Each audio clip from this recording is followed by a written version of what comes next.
para quem está nos acompanhando em vídeo, né? Lembrando que o pessoal está pela Transvale e também pelas nossas redes sociais. Já viu que tem visita importante aqui conosco. Estamos recebendo o deputado estadual, o Paulo Correia Júnior. Primeiro, deputado, obrigado pela visita, né? Passagem aqui pelos nossos estúdios. Saber do senhor, acabamos de passar aqui o que o Éder gosta de fazer diariamente, que é a nossa contagem regressiva, há 115 dias das eleições. E é uma contagem, acho que dá pra gente utilizar esse termo mesmo da contagem regressiva, aqueles dos toquinhos do dia passando e tudo mais, porque elas estão cada vez mais próximas. Ainda um período pré-eleitoral, mas a movimentação já é grande. Primeiro, saber do senhor como é que está o trabalho nesse período pré-eleitoral, paralelo ao trabalho do dia a dia como deputado. Tem que ir fazendo as duas ações, né? O atendimento ao público / a preparação para esse período eleitoral. Pois é, Francisco, obrigado primeiro por me receber, equipe técnica aqui, agradecer o Éder pela recepção, nos recebendo aqui com muito carinho, toda a sua equipe aqui de jornalismo. É um prazer poder estar aqui pela primeira vez no Jornal Atos. Nós temos bastante coisa para divulgar e um canal como esse, que é imparcial, é muito importante para que a gente possa divulgar o nosso trabalho, para que a gente possa falar tudo aquilo que a gente tem feito pela região, né, do litoral norte ao Vale do Paraíba. Então é muito importante a gente poder pontuar essas questões. Obrigado pelo espaço, pelo convite. Me sinto muito honrado de estar aqui com vocês e parabenizá-los pelos 30 anos de trabalho que o jornal tem. Fiquei sabendo que foi comemorado, né, há pouco tempo agora, o 30º aniversário. Então é muito importante. Então você vê que é um meio de comunicação sério, né, para estar tanto tempo assim que passa a ser referência. Você me chamou a atenção, eu tomei até um choque agora quando você colocou os dias, né, que faltam 115 para a eleição. Isso não é legal você lembrar a gente, principalmente a gente que é pré-candidato, né, que está aí na correria, você fala, caramba, 115 dias, né? Às vezes parece uma eternidade, que não chega nunca. E às vezes, ao mesmo tempo, passa rápido. Você sabe que o Éder é tão maldoso que ele faz isso diariamente, não só com essa, mas já começa a fazer até para a próxima eleição municipal. Meu Deus. Então, o trabalho, Francisco, depende. Tem deputados que têm um trabalho diferente, um trabalho pelas redes sociais, alguns têm entidades de classe, né? Outros voltados a sindicatos. Então, cada um tem um formato de mandato. O meu mandato, desde o primeiro dia que me elegi, eu estou indo para o meu 12º ano como deputado, ou seja, eu estou no 3º mandato, indo para uma pré-campanha, para um 4º mandato. Então, a gente não parou de trabalhar desde o primeiro dia, porque é característico meu. Como eu tenho base espalhada em mais de 400 municípios, eu acabo rodando muito. E o meu trabalho ele é muito tete a tete. Então, como nós temos a ordem do dia na Assembleia, que são as sessões de terça e quarta, eu me dedico à Assembleia, às comissões, né, aos projetos de lei, a liderança de bancada, que hoje eu lidero o Partido Republicanos, e desses 12 anos praticamente que a gente está lá, eu liderei bancada por 11. Então a gente tem bastante trabalho, né, burocrático na Assembleia, analisar os projetos, ver o que é importante, o que está sendo pautado, o que vem do governo para casa. Então eu me dedico esses 2 dias. Agora, os outros dias eu me dedico especificamente para visitar a região. Sim. Então eu tenho hoje espalhado, a minha região se resume ao Vale do Paraíba hoje, ao Litoral Norte, as 4 cidades ali, a Baixada Santista, que são as 9, 14 cidades do Vale do Ribeira, o Baixo Vale, e algumas cidades do Alto Vale do Ribeira. E ainda eu tenho uma parte do ABC, que é ali Ribeirão Pires, Rio Grande da Serra, Diadema, e tenho a outra parte, que é o interior para a região de Ribeirão Preto e São José do Rio Preto. Então, todo o mapa paulista mesmo, né? Então, eu só não tenho muita atuação na região de Presidente Prudente, né? A região ali que a gente pode falar Botucatu, que é um pouco mais distante, eu não tenho muita base ali, porque também senão não dou conta. Mas nessa região que eu pontuei para você, ela é bem extensa e eu sou bem presente nessas regiões. Então eu faço questão, é o meu estilo de fazer o trabalho, de estar presente, de cumprimentar, de fazer as reuniões. Eu não sei fazer de outro jeito, né, que não for esse. Eu aprendi assim e a gente agora tenta aprimorar com as redes sociais, informando o quê? O próprio trabalho que a gente faz do tete a tete. Então, um trabalho assim, que você consegue conciliar a pré-campanha, mostrando o trabalho que você faz. Quando você vai para uma eleição, você tem os projetos, você tem aquilo que você se compromete, né? E as pessoas têm a esperança naquilo, acreditam em você e dão um voto de confiança. Quando você vai para uma reeleição, que é o nosso caso num 4º mandato, você tem que apresentar aquilo que você fez, para você ver se a população te aprova, né, um retorno. Então, se você não tiver trabalho, com certeza a população não vai reconhecer e não vai te reconduzir. Então, a gente tem bastante trabalho para mostrar e é isso que a gente tem feito. E graças a Deus, a gente está aí no nosso 3º mandato e a votação vem crescendo. Então, eu vejo que isso é resultado de trabalho que a gente apresentou. E aí nesse mapeamento, né, do atendimento das cidades paulistas, é claro que o senhor conta com, vamos dizer, equipes representantes, vamos dizer assim, seus do próprio partido, né? Lembrar, o deputado ele se filiou esse ano ao Republicanos, né? E Lorena, por exemplo, o Republicanos está bem representado, agora filiada à vice-prefeita Marieta Bartelega, assumindo o Republicanos ultimamente. A gente tem outros nomes do partido também hoje presentes no Vale do Paraíba, e essa é uma região muito complexa, né? O Vale do Paraíba, as cidades são muito coladas, parecem ter muitas demandas parecidas entre as 39, né? Também puxando aqui o próprio Vale, o próprio Litoral Norte, daquilo que o senhor tem recebido de demandas e daquilo que o senhor tem recebido durante essa visita, do contato direto. Muito se espelha também dentro das suas pautas aqui, que foram separadas pela nossa produção também. Mas o que o senhor tem recebido com relação às demandas? Uma Lorena, uma Guaratinguetá, o próprio cidades do litoral, né, como uma Ubatuba, São Sebastião, que aliás, prefeito também do partido. O que o senhor tem recebido com relação a essas demandas diretas do Vale? Vamos lá, primeiro que no meu primeiro mandato, por exemplo, eu não tinha a ligação com o Vale do Paraíba. Conhecia, sabia da importância, mas eu não tinha base eleitoral e política e não tinha apoiadores aqui. Sim. Eu comecei a construir isso do 2º mandato em diante, né? Do 2º e agora o 3º mandato, aí nós começamos a vir para o Vale do Paraíba, fazer um trabalho aqui. O que eu notei?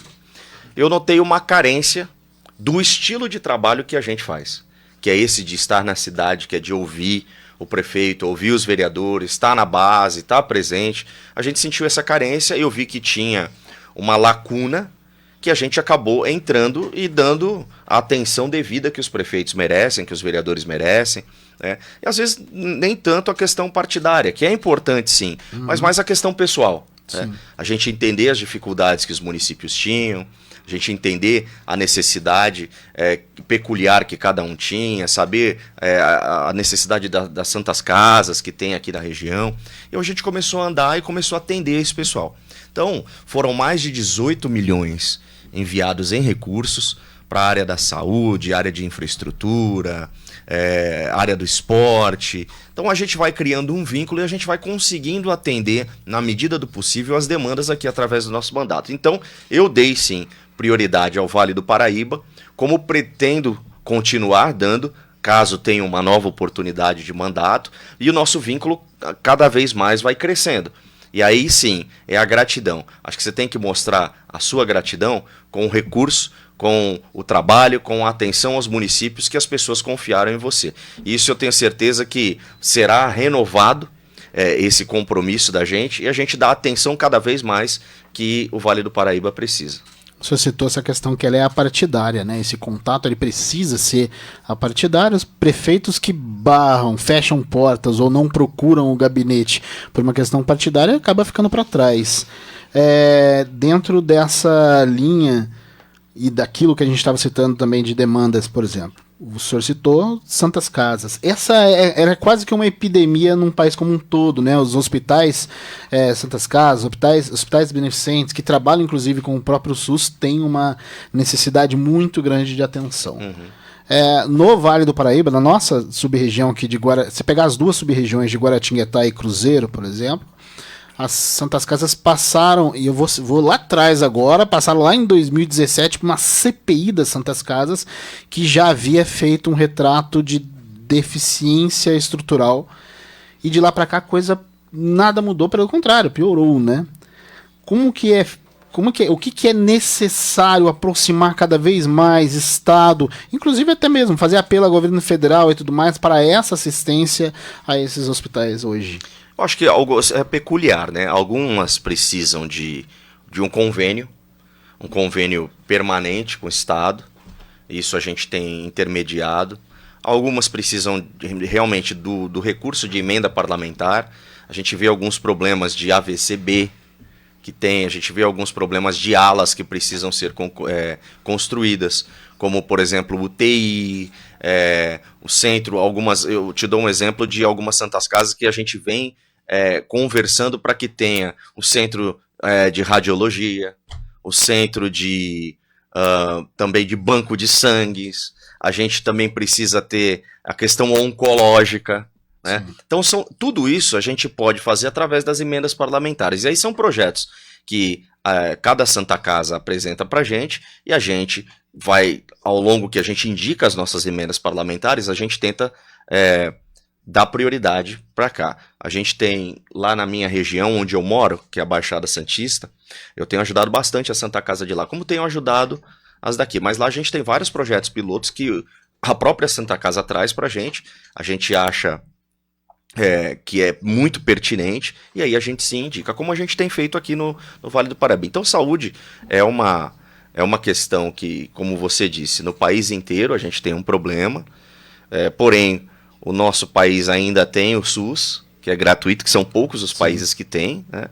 Mas a gente tem procurado atender bastante, a gente tem tido bastante resultado positivo nessa área da saúde, que é o tema, ou seja, a área que eu mais envio recursos para a área da saúde. Quando a gente cita hospitais que realizam atendimento SUS que são deficitários, é a questão de tabela, de repasse e tudo mais. São Paulo, por exemplo, conta com a tabela SUS paulista, sim, que veio a dar um outro aporte, né, agora no governo de Tarcísio de Freitas, não citando o SUS como algo negativo, pelo contrário, né? Sim, sim. Tem muito país por aí que deveria e a população gostaria de contar com um projeto como o SUS, né?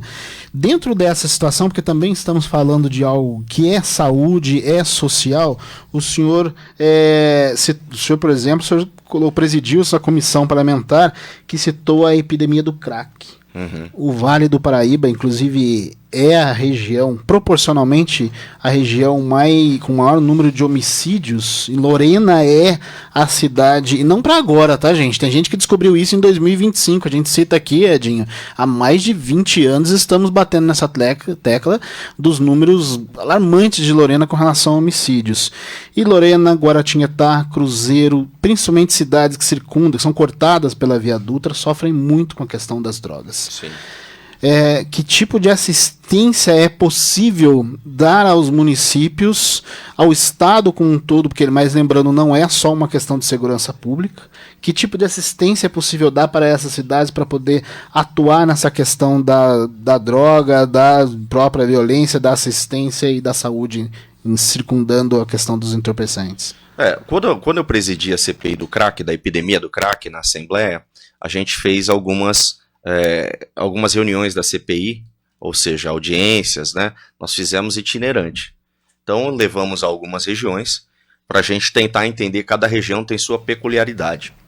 A gente chega à conclusão que a gente precisa de ajuda de um modo geral. A gente precisa da ajuda do Estado, a gente precisa da ajuda do governo federal, a gente precisa da ajuda dos deputados federais, dos deputados estaduais, com emendas parlamentares, para ajudar as entidades que são os braços onde, de repente, a prefeitura não chega, o Estado não chega, né, a União não chega, que são as entidades que cuidam disso com maestria, que são, na verdade, algumas entidades ligadas à religião, tem as casas de recuperação, que fazem um trabalho excepcional, que realmente a pessoa sai dali liberta do vício, sai dali com as vidas transformadas. Então a gente precisa dar uma atenção especial a esse terceiro setor que faz esse trabalho com maestria e muitas vezes não é visto e não é reconhecido pela sociedade, mas é onde a prefeitura não chega, onde as pessoas não enxergam.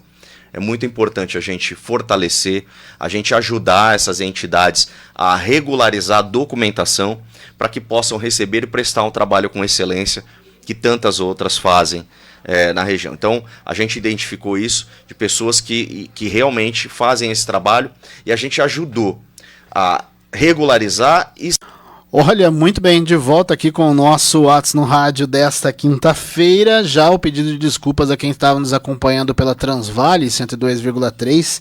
Tivemos aqui uma queda de energia, mas já voltamos. A energia, não nossa, a energia nossa tá daquele jeito, né? Tô aqui ao meu lado recebendo o deputado o Paulo Correia Júnior, primeiro deputado, desculpe aí pela interrupção dessa conversa que estava tão importante. Eu sei o que foi. Eu acho que foi essa caneca aqui, ó, do Palmeiras. Puxa vida, então. Que acabou dando essa interferência aí, viu? Se fosse do Santos, acho que tava tudo certo. Eu já falei pro Éder que ele deixa essa caneca aqui e Palmeiras normalmente puxa pra cair, né? É verdade. Porque eles são desses. Aliás, o Santos, um dos que ajudaram a não cair pela terceira vez. Verdade, podia verdade. Ter deixado. É verdade, verdade. Mas, né, a gente tem um papel, a gente teve essa experiência também amarga. Também tiveram. Uma vez, mas tivemos. Eu não vou nem falar que nós não tivemos ainda, São Paulino como eu, mas eu dá até medo de falar porque a fase tá tão ruim que a gente não pode, né, Edinho? Edinho também São Paulino com a gente não pode falar desse negócio de não cair, né? Claro. Aliás, pra quem não sabe, o deputado é do Santos, né? Diretor também, teve trabalho de diretor do Santos e tudo mais. Estamos falando com um jornalista também. Sim. Então dá pra gente sempre fui do comitê de gestão do Santos, já sou conselheiro eleito pelo 4º mandato, né? Hoje assessoro a presidência. A gente está passando por um momento de dificuldade ali no Santos Futebol Clube, mas o presidente Marcelo Teixeira tem tentado fazer o máximo, né? A gente não consegue agradar todo mundo. Quando o time está ganhando, aí é fácil. Agora o problema é quando está numa fase difícil, né? E quando você tem uma pressão, você tem 2 craques ali que são muito cobrados, que é o Neymar e o Gabigol. Sim. Então é exigido dos caras a magia, a genialidade que se tem todo minuto do jogo. Então, se o cara um dia não vai bem, futebol é isso, né? Um dia você tá bem, outro dia você não entra bem, dá tudo errado, um dia dá tudo certo. Mas o torcedor é exigente, principalmente do Santos, que tem tanta história, né? No mundo, tem uma torcida, é o time onde jogou o maior astro do futebol de todos os tempos. Então, tem uma cobrança. E a camisa do Santos, ela é reconhecida mundialmente. Eu, normalmente, quando vou para fora do país, eu sempre levo uma camisa do Santos e sempre sou parado por alguém para falar, o Santos, o Pelé, você quer vender a camisa para mim? Olha só. É mó barato, a camisa do Santos é conhecida. Ontem eu tava acompanhando um vídeo do Júnior, o Júnior Capacete, hoje comentarista da Globo, ele diz, ele, na mochila dele tá sempre com uma camisa da seleção, uma do Flamengo, porque essas camisas pesadas são assim, né? O Santos, apesar de rivalidade, 2 times grandes, mas a gente gosta bastante. Eu comecei a acompanhar o Santos, e assim, além, lógico, de Pelé lá atrás, mas na minha época de criança, Axel, Guga, Paulinho McLaren, toda essa, olha, anos 90. Você tá velho, hein, Francisco? Você tá velho já, hein? A barba branca não foge.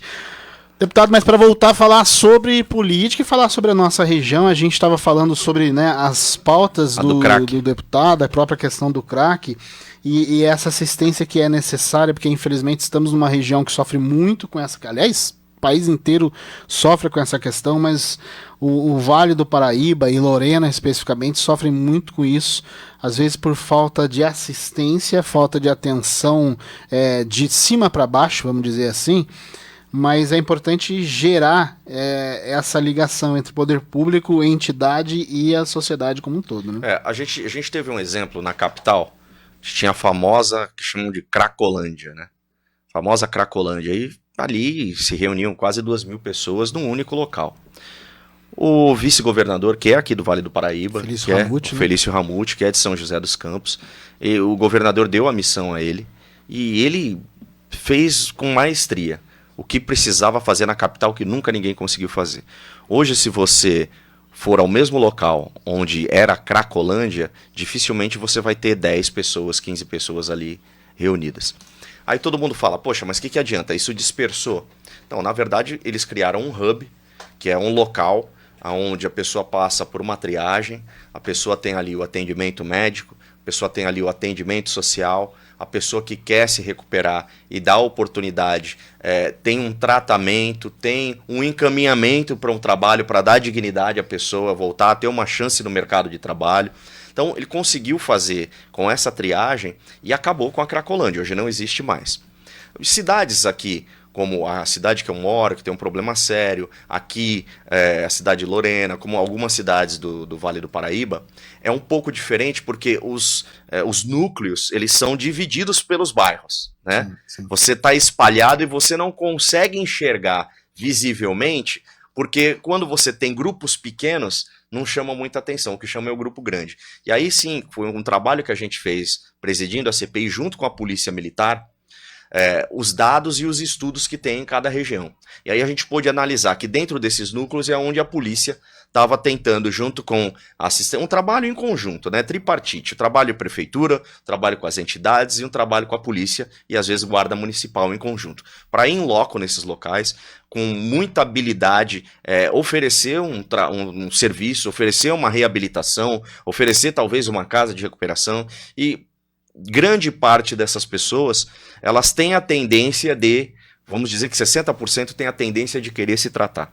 Agora, 40% ela tá tão viciada, tá tão perdida no vício, que ela não consegue, ela prefere estar ali naquela situação. Sim. E aí é um outro trabalho que a gente precisa fazer com um laudo médico, né, para ver se a pessoa tem que ser retirada dali, às vezes tem que usar força policial, às vezes tem que usar a guarda municipal, mas sempre a primeira opção é oferecer um tratamento. E é o que eu digo, a prefeitura não tem condições de fazer, ou as prefeituras, não tem condições de fazer isso sozinho. Precisa de ajuda, e aí é onde a gente entra com o Estado, entra como deputado, para a gente ajudar as entidades a estar organizada para receber o recurso e fazer um tratamento adequado de acordo com a lei. Porque essa decisão da pessoa não quero sair dali, na verdade, acaba não sendo a decisão da pessoa, né? A decisão do vício. A decisão dessa dependência é muito difícil realizá-las. Na cidade de Lorena, a gente tem alguns pontos, eles são itinerantes. Sim. De acúmulo, por exemplo, tem aqui próximo à redação do Jornal What's, o complexo do Jornal What's, temos a rodoviária de Lorena, e esse é um ponto que a prefeitura tem muita dificuldade de descentralizar, principalmente o pessoal da noite, que é ocupado por alguns dependentes. Há alguns períodos isso acontece de maior presença, outros tem uma reduzida, mas acaba acontecendo. É muito complicado. Mas, Francisco, né? Você vê que isso vem desde da época lá dos romanos, né? Desde aquela época tinham. As pessoas têm a tendência de formar tribos, que é como a gente fala, a gente dá um exemplo de tribos. Antigamente, todo tipo de doença que as pessoas tinham, você vê que os leprosos ficavam junto com os leprosos, você vê que os cegos ficavam com os cegos, os coxos ou paralíticos ou deficientes físicos, né, ficavam sempre tal. E naquela época, lá atrás, eles já se dividiam por varandas, né, alpendres, que eles chamavam. Então a gente tem... Buscam os iguais, né? Os núcleos iguais. E não é diferente com o vício, que é uma doença, com a droga. Eles acabam tentando formar... Sabe, as varandas de antigamente, os alpendres, eles acabam formando essas tribos e acabam se juntando porque têm a mesma doença. Então isso já é tendencioso do ser humano desde lá de trás. Então isso é uma coisa que a gente tem que achar uma solução, né, para que essas pessoas sejam tratadas, porque é uma doença e realmente a doença você tem que tratar com todo cuidado. Olha só, agora só dá tempo ainda, porque a gente teve esse corte, né, Edinho?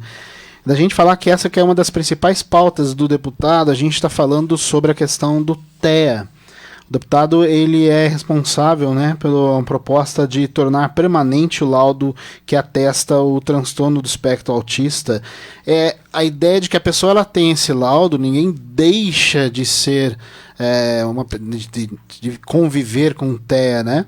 E é uma necessidade, inclusive para as famílias de menor acesso, a constar com esse laudo permanente até para a garantia de atendimento, de assistência. Como é que foi esse trabalho? Como é que tem sido esse trabalho, deputado, na assistência às pessoas com TEA, às famílias?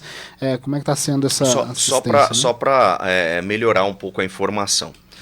Isso já não é mais uma proposta, isso é um projeto de lei aprovado, né, e sancionado. A princípio, quando eu apresentei esse projeto, eu eu tinha muitas visitas de mães atípicas, né, famílias atípicas que vinham ao meu gabinete e falavam dessa dificuldade que tinha de ficar renovando o laudo. Cada 6 meses, 1 ano, às vezes tinha que renovar o laudo. E aí para ir na escola, não, preciso de um laudo autorizado. Aí quando você conseguia uma consulta com um neuro, por exemplo, demorava 1 ano. E aí o laudo já tinha vencido. Pois é. E aí a escola precisava... Então era uma confusão. E uma vez autista, sempre autista. O que pode mudar é o nível. Algumas pessoas chamam de grau. E eu apresentei esse projeto. O governador tinha acabado de ser empossado, o governador Tarcísio. Tenho certeza que por erro técnico, os técnicos que tinham na Secretaria de Saúde comeram bola e orientaram o governador a vetar o projeto dizendo que o autismo tinha cura, que não podia ser um laudo permanente. E aí virou uma comoção nacional. Aí eu tive o Marcos Mion, que é um dos grandes embaixadores, né, da causa, veio ao meu favor, várias entidades. O governador, com muita humildade, me ligou, voltou atrás e falou: Paulo, nós erramos. Nós erramos feio com isso. Eu quero consertar isso. Né? Passou pela equipe, enfim, mas ele assumiu a responsabilidade. Falou: nós erramos. Então, o que eu te peço? Fala com o presidente da Assembleia, pauta esse projeto de novo para que ele seja derrubado o meu veto. E é muito raro na Assembleia Legislativa você derrubar um veto de um governador. Principalmente o governador que tinha acabado de ser empossado. Pois é. E foram logo no primeiro mês do mandato, né, que a gente tomou posse no dia 15 de março. Se eu não me engano, lá para o dia 30 a gente já colocou em votação, derrubamos por unanimidade o veto do governador. E aí, como o governador tinha vetado, ele não tinha mais como sancionar. Se aprovado pela Assembleia, derrubou o veto e já vira lei. Mas o governador fez questão de trazer para o Palácio. Trouxe para o Palácio dos Bandeirantes, fez um grande evento com todas as entidades que tratam de pessoas com TEA, e ele promulgou, teve a promulgação da lei com a Assembleia Legislativa e com a gente. Foi um grande dia para a gente, e aí o laudo hoje é permanente. Então essas famílias hoje, elas podem ter esse projeto de lei, depois pegar a informação com vocês, que a gente deixa o número do projeto de lei. Se pedir um laudo renovado, não, hoje estadual já tem uma legislação que você não precisa renovar o laudo. E isso é base para ampliar tanto a assistência, né, em várias dessas... a gente está falando de saúde, a própria questão do mercado de trabalho e tudo mais, né? Sim. E é uma assistência que vai com essa pessoa para sempre, como a própria lei especifica, né? É um laudo permanente, porque essa pessoa permanentemente ela vai conviver, porque ela é uma pessoa com... Antigamente se utilizava o termo... como é que era o tema de pessoas portadoras? Não existe portador porque você não deixa de portar TEA. Você é uma pessoa com TEA, né? E a gente está falando de pessoas, é uma assistência, deputado, por isso que é uma lei tão importante que a gente normalmente cita muito a questão do TEA em crianças. E é importante a gente lembrar que é necessária essa assistência para a pessoa na vida toda. Sim. Né? O adulto com TEA, o idoso com TEA. Né? Sim. Realmente tem crescido muito, porque antigamente a gente não tinha o diagnóstico, a gente não sabia, era uma novidade. Então a pessoa achava que era qualquer outra coisa menos TEA. E hoje tem crescido tanto porque os diagnósticos hoje, com conhecimento que a gente vem tendo, tem aumentado o número, e isso aí é onde acende um alerta, né, ou uma luzinha amarela no nosso semáforo da vida, que a gente precisa estar como poder público, a gente precisa estar preparado, capacitando os professores, capacitando pessoas que deem assistência no ensino público específico para pessoas com TEA. A gente precisa de capacitação, por exemplo, uma coisa que parece boba, mas só tem um especialista no país para cortar o cabelo com pessoas com TEA. Olha só, o que é muito difícil. Eu tenho um sobrinho que ele tem TEA. Sim. E cortar o cabelo dele sempre foi uma dificuldade. Então esse especialista, ele vai capacitando as pessoas. O que o poder público tem que fazer? Tem que dar condições, tem que pagar o profissional para que ele possa capacitar os outros profissionais. Especializar, então, e para você ver, esse profissional que tem hoje no Brasil, inclusive ele é da cidade de Santos, ele acaba fazendo uma triagem com a família para saber especificamente a rotina, como faz, e para quando ele chegar ele já está com o ambiente, está com todas as estratégias preparadas para receber essa pessoa com TEA, ou a criança, né, com TEA, que ele corta o cabelo de crianças. Então, é uma coisa que a gente, se for parar para pensar, né, a gente tem que estar se preparando e capacitando as pessoas, para que não tenha um só no país. Que a gente tenha, por regiões, a gente tenha pessoas capacitadas e preparadas para isso em todos os sentidos. Muito bem. Deputado, a gente gostaria de... Olha, é assunto na lista aqui de material deputado, gente. Dá pra gente ter assunto aqui para muito mais programa. E essa é a nossa proposta do Jornal Atos, do próprio Atos no Rádio aqui, junto à Transvale, de levar ao nosso ouvinte, ao nosso internauta, o pessoal que está acompanhando o Jornal Atos e os nossos conteúdos nas várias plataformas, de se aproximar dessas figuras, como aqui o deputado, que tem muito trabalho a apresentar, que tem muita história, dentro da sua história, serviços e propostas, o que é sempre muito importante, né? Então, independente do período eleitoral, da corrida eleitoral, dizer ao senhor que os microfones do Jornal Atos, da Transvale, o Atos no Rádio e as páginas do Jornal Atos sempre abertas, a gente poder debater essas propostas, viu? Obrigado, Francisco, obrigado ao Éder, né, que nos recebeu, o Edinho, né? O Edinho conosco, São Paulino. Obrigado, dizem que é dos carecas que elas gostam aí, mais, hein? Dia dos namorados amanhã, hein? Olha lá, Geraldo Alckmin sempre falava isso quando era governador. E o Edinho tá indo pro 12º casamento. Brincadeira, hein? Esse Rapaz, não desiste. Esse é brasileiro. É isso aí. Tá certo. Muito obrigado a vocês, toda a redação, toda a equipe de vocês aí. Para quem namora, ou para quem é eternos namorados, né? Um feliz Dia dos Namorados amanhã para todos, que todos possam comemorar aí com o almoço, com o jantar, no café da manhã, né? Com esse tempinho fundir, né? Pois é. É uma sugestão. E é um prazer poder estar aqui com vocês. Muito obrigado, Francisco, e até breve. Muito bem. Para você que está conosco nas redes sociais, lembrar, tem conteúdo especial aí pra gente, inclusive conteúdo postado há pouco sobre Copa do Mundo, a política na Copa do Mundo, né? A política do Trump, isso daí tá tirando o sono nosso. E claro, né, nossas matérias do Vale do Paraíba, Litoral Norte, os vídeos comentados. Nosso convite é sempre para você estar com o Jornal Atos. E é claro, amanhã a partir do meio-dia com o Éder Bilota, amanhã mais convidados, hein? Mais da política regional. Seu Jornal Atos sempre levando a você a debater as informações. 115 dias, deputado. Meu Deus, 115 tinha que lembrar. Dias. Estamos próximos e é claro, fique conosco. Muito obrigado pela sua audiência, pela sua paciência. Muito obrigado pela sua parceria, né? Nosso Atos Rádio vai ficando por aqui. Até mais.